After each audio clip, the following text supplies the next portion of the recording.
I guess there's the part of me that thinks, could you have just kept taking the medication through that particularly important time in my life? But everything's worked out now though, everything's great now.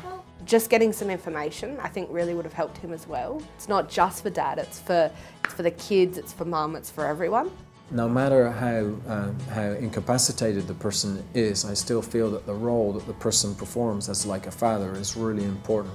Well, I think in the beginning it was Dad learning about Mum's illness, so he knew what, I guess, to tell us kids and what we obviously didn't need to know. Particularly early on, I think the biggest problem is the lack of understanding. I had to accept the fact I had a mental illness to get better. You sort of just go along, you do a few courses, you take a few pills. That's what we thought it was going to be, and it turned out to be completely the opposite. So while I accepted it mentally, I didn't accept it emotionally. It was months of even more conflict, of even more hostility, of just, you know, hitting the bottom of the barrel and starting to dig my way through it. When you start blaming, that's when it becomes really, really difficult to manage and really difficult to understand. But once you start looking at what the reasons are for it, to get as much information as you possibly can.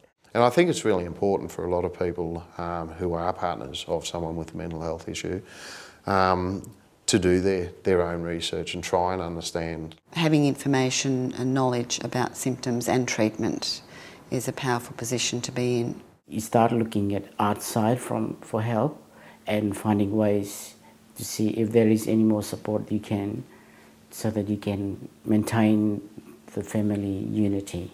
Chances of it reoccurring in their lifespan would be minimised if they went at an earlier stage to a GP. I think accepting that you do need to find out stuff is important. You have to say, yeah, well, I don't know this and I better find out. I've got a great team here, so I think even work has been part of my recovery as well. It's kind of given me some significance, some meaning, some rewards there as well, which as a bloke I think is important. He took it upon himself to see a psychologist, to start taking his medication after saying he would never take medication. And the effort over about a 2-year period that he took was just extraordinary.